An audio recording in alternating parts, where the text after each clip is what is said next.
नमस्कार जी। मैं मंजू। आज मार्च की 7 तारीख है और मैं अपने बहन भाइयों को बताऊंगी कि डोरमेंट पीरियड में गए हुए जो हमारे फुटबॉल लिली जो देखने में बहुत ही खूबसूरत लगते हैं और जो मेरे बहन भाई नए ग्रो करना चाहते हैं तो किस तरह से वो लगा सकते हैं, तो इसके बारे में जानकारी दूंगी। मई में जब भरपूर गर्मी होगी तो जब फुटबॉल लिली खिलते हैं तो बहुत ही खूबसूरत लगते हैं। इतने बड़े बड़े फूल इसके आते हैं।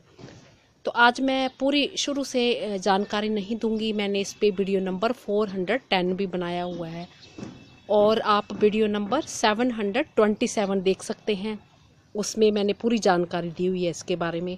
और उसके बाद आप अगर इसके बड़े बड़े फूल खिले हुए देखना चाहते हैं तो वीडियो नंबर 729 देखिए। तो आप सीधे ऐसे करना, फुटबॉल लिली .. मंजू हांडा लिख देना, तो जितने भी मैंने वीडियोस बनाए हुए हैं तो वो सारे आपकी स्क्रीन पे आ जाएंगे। तो बस यही आपने करना है। तो बहुत ही खूबसूरत देखने में ये लगते हैं। तो अभी मैं इसकी जानकारी जो दूंगी, तो आप ये भी वीडियो देखेंगे ही, पर जो पहले की वीडियो भी आप देख सकते हैं। ये मेरा पोट देख सकते हैं आप। इसी में जो है लास्ट ईयर खिले थे मई में। तो जो वीडियो नंबर मैंने अभी आपको दोनों बताए हैं 727 और 729 में, 727 में ये अभी फ्लावर वर्ड्स इस पे आए थे और 729 में खूब बड़े साइज के फूल देखना आप खिले हुए हैं। तो ये मेरा वही जो छोटा सा पोट है और इसमें थे लगे हुए ये आप देख रहे हैं। ये बल्ब थोड़ा सा हल्का ये दिख रहा है, तो इसमें स्टैकिंग लगाई हुई थी तो ये अभी टूट गया। तो इस तरह से दिसंबर महीने में ये जो है पूरी तरह से प्लांट्स ये इसके ऐसे सूख जाते हैं। तो एक ये चिपका पड़ा हुआ है, ये लगा हुआ है ये। तो अब मैं इसकी मिट्टी निकालूंगी और इसमें खाद मिलाऊंगी। तो मिट्टी जो मेरे बहन भाई जो लगाना चाहते हैं, बल्ब अभी नए लगाना चाहते हैं, तो उसके लिए लोमी सॉइल में ये बहुत अच्छे चलते हैं। तो आप ऐसा करें, एक हिस्सा जो लोमी सॉइल, या फिर आप इस तरह से बना सकते हैं मिट्टी, एक हिस्सा रेत का लें और उसमें जो है आपके छोटे छोटे पत्थर जैसे मिले होते हैं, एक हिस्सा उनका लेना। जैसे आप सैंड को छानते हैं और थोड़े मोटे मोटे से बजरी टाइप की निकलती है ना, उसमें बारीक सैंड नहीं होती है, मोटी मोटी, वो ले लें। ग्रेवल वो डालने उसमें एक हिस्सा, और एक हिस्सा आपने मिट्टी डाल लेनी है। तो इस तरह से, और जो खाद के रूप में एक हिस्सा आपने डालना है। तो खाद के रूप में आपने क्या करना है, बर्मी कंपोस्ट प्लस तैयार गोबर की खाद प्लस और ये लीफ मोल्ड, इन तीनों का समान मात्रा में एक एक हिस्सा लेके तीनों का फिर एक हिस्सा खाद का वो बन जाएगा। तो मैं इसमें आज क्या मिलाऊंगी, ये आप देख रहे हैं, ये मेरी बर्मी कंपोस्ट है बराबर, और ये मेरे ये काऊ डंग मैंने, और ये यहाँ से ये तो ये फैल गया। अभी मैंने ट्रे हिलाई, दोनों बराबर हैं, ये बिल्कुल तैयार होने चाहिए, ये और ये दोनों। तो ये दोनों को मैं मिक्स करके फिर मैं इसमें मिट्टी में जो इसमें मिलाऊंगी और अभी मैं इनको निकालूंगी। तो अभी मैं आपको आगे दिखाती हूँ क्या करना है। ये पहले हम ये जो अच्छी सी गोबर की खाद है ये देख रहे हैं, इसको और ये बर्मी कंपोस्ट को ये मिक्स कर लेते हैं। तो अगर आपके पास जो लीफ मोल्ड है, मेरे पास इस टाइम नहीं है, मैं साथ के साथ ही इस्तेमाल कर लेती हूँ, तो मैं इससे भी काम चला लेती हूँ। तो वो भी एक हिस्सा बराबर डाल लें। तो मैं ये इन दोनों को डाल रही हूँ, ऐसे बना रही हूँ। और अब मैं पोट में से मिट्टी निकालूंगी और फिर कैसे मिक्स करना है। जब ये डोरमेंट पीरियड में चले जाते हैं तो हम पानी बस ये देते हैं, कभी 4-5 दिन के बाद मैं दे देती हूँ, ताकि ये मेरे बल्ब अंदर से सूखे नहीं, ठीक रहे। तो मैं बड़ी केयरफुली ये मिट्टी, ये देखो अंदर से हल्का मॉइस्चर ये निकल रहा है, तो और बहुत तेज़ धूप में भी नहीं मैंने से रखा हुआ है। तो अभी दिसंबर अभी क्या कुछ दिन पहले ही मैं लाई हूँ। तो ये पहले तो ये जो है सर्दियों में मैंने इसको नीचे रखा हुआ था प्लांट्स, दिसंबर में ये सूख गए हैं। तो अभी कुछ दिन पहले ही मैं छत पे लेके आई हूँ। तो पहले मैं बड़े आराम से इसके ये, ताकि ये हमारा बल्ब खराब ना हो, तो धीरे से ऐसे निकालूंगी ताकि उसको कोई नुकसान ना हो बल्ब को। तो ये देखो मैंने मिट्टी ऐसे मोटे मोटे ये इस तरह से ये मिलाए हुए हैं इसमें। तो मिट्टी मेरी अच्छे से तैयार है। और जो मेरे बहन भाई नए लगाना चाहते हैं तो जो मैंने मिट्टी बताई है वो इसमें लगा सकते हैं।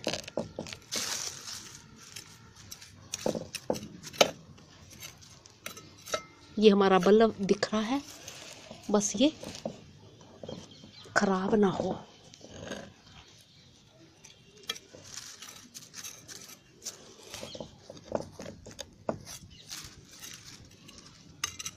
तो मैं आराम से निकालती हूँ, फिर मैं बताती हूँ, नहीं तो मेरा वीडियो बहुत लंबा हो जाएगा।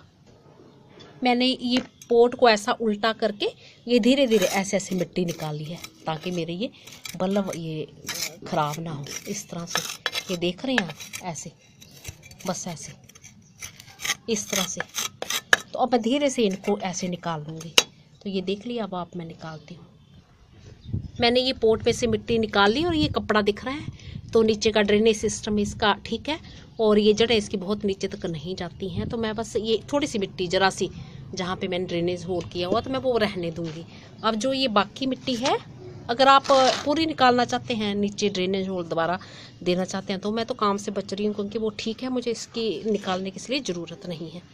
तो ये मेरी मिट्टी है, ये देखा आपने, इस तरह की मिट्टी है ये जो गमले में से अभी निकाली। तो इस तरह के ये पत्थर भी हैं इसमें थोड़े थोड़े, और ये इस तरह के भी पत्थर हैं, ये मैंने आपको बताया। ये देखो, ये भी है, केंचुए भी हैं मेरी मिट्टी में। तो ये इस तरह से जो हम छानते हैं, रेत सन के आते हैं थोड़े मोटे मोटे से, ये भी हैं मिट्टी में मिले हुए। और जो मैंने अभी आपको ये खाद दोनों मिलाई, ये अब हम इसमें मिक्स कर देंगे। ये हमने ट्रे की पलट दिया और अच्छे से मिट्टी में ये मिला देंगे ऐसे। तो अब आगे क्या काम करना है, हमने बल्ब ये निकाल लिए, ये मैं अभी आपको दिखाती हूँ क्या करना है आगे। ये हमने ऐसे बल्ब निकाल लिए हैं इनके, और इनके बेस को जो है मैं हल्का सा स्कोरिंग इसको करूँगी, ऐसे ये ऐसे रगड़ूंगी इसको, जहाँ आप हल्का सा कट कर सकते हैं इस तरह से। तो इससे क्या है कि स्कोरिंग करने से प्रोपगेशन जो है जल्दी होता है इसका। ये ऐसे इस पत्थर से थोड़ा सा, ये पत्थर है, ऐसे रगड़ दूंगी, ये ऐसे, और ये दूसरे को भी मैं ऐसे रगड़ दूंगी इस तरह से।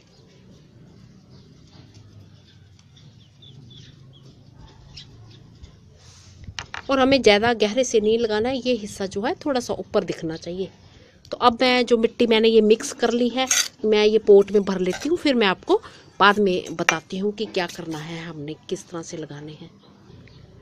तो ये हमने मिट्टी भर ली है इसमें, जो खाद मिली मिट्टी। और अब जब ये इसके बल्ब जो हैं डोरमेंट पीरियड में होते हैं, तो इसमें खूब सारी एनर्जी जो स्टोर हो जाती है मई में फूल देने के लिए। तो अगर फिर इस टाइम अगर हम फरवरी मार्च में अच्छे से खाद वगैरह देते हैं, तो बहुत ही बढ़िया रिजल्ट्स रहते हैं। तो ये बस ऐसे इस तरह से ये एक रख दिया और ये मिट्टी से दबा दिया इतना, और मुंह इसका थोड़ा सा ये बाहर, ये जरा सा बाहर रखना। तो इसी तरह से इस तरफ मैं दूसरा लगा देती हूँ। और पानी आपने किस तरह से देना है कि इसको बस ज़्यादा पानी नहीं देना, बहुत ज़्यादा गिल्ला नहीं करना है, हल्का पानी देना है। जैसे देख लें मिट्टी हल्की सी, इसमें मॉइस्चर बस ऐसे लग तो रहा है, पर ये गिल्लापन नहीं है इसमें, और बहुत ज़्यादा ड्राई भी नहीं है कि बहुत ही ज़्यादा दरारें पड़ गई हैं, सूख गए, उस तरह से नहीं है। तो मैंने इसको छत पे ऐसी जगह में रखा है जहाँ सुबह की जो इसे 3-4 घंटे की धूप मिलती है, बस सुबह की सीधी धूप 3-4 घंटे की धूप मिल जाती है इसको। तो उस जगह में रखा है, ये बस ऐसे दबाना है। ये देख रहे हैं, ये अब समझ गए होंगे। तो ये सिरा जरा सा इसका, ये भी, ये एक बल्ब का ये दिख रहा है और एक का ये दिख रहा है। और इस पे फिर वैसे कैसी पत्तियाँ आएंगी, फिर इस पे किस तरह से फूल आएगा, तो वो पुराने वाले वीडियोस में मेरे देख सकते हैं। तो अब हम हल्का पानी दे देंगे इसमें। यहाँ मेरा ये बिगोनिया का मैंने पौधा रखा है, तो ये देखो इधर अब इस तरफ छाया आने लगी है। तो ये टैंकी के पास रखा है, तो इसके पास ही मैंने इसको रख दिया है, ये छोटे से पॉट को। तो ये देखा आपने, ये लग गया है। तो अब हल्के से पानी दूंगी मैं इसमें, ऐसे इस तरह से। ये तो स्कोरिंग हम इसलिए जो इसके बेस पे करते हैं, बल्ब के बेस पे इसलिए स्कोरिंग करते हैं ताकि जो प्रोपगेशन में वो प्रोपगेशन जल्दी होता है। तो ये देख लिया आपने इस तरह से। तो मिट्टी थोड़ी सी ये हट गई है, मैं फिर इस पे ऐसे कर दूंगी, ऐसे, ताकि बस ये ऊपर की चीज़ ऐसे दिखे। और अभी सुबह की 3-4 सुबह की जो धूप है बहुत तेज़ नहीं होती है, तो इसके लिए वो बढ़िया है। जब मई में फूल आना, ये इस पे लीव्स आना शुरू हो जाती हैं, फिर हम धूप का टाइम बढ़ा देंगे इसका। तो मेरे पुराने वीडियोस में भी आप देख सकते हैं। तो होप करती हूँ कि आज का मेरा वीडियो आपको पसंद आया होगा, और जो मेरे बहन भाई अभी लगाना चाहते हैं इनको तो इस तरीके से लगा सकते हैं। नमस्ते जी, शुक्रिया। अगर आप कुछ पूछना चाहते हैं तो पूछ सकते हैं।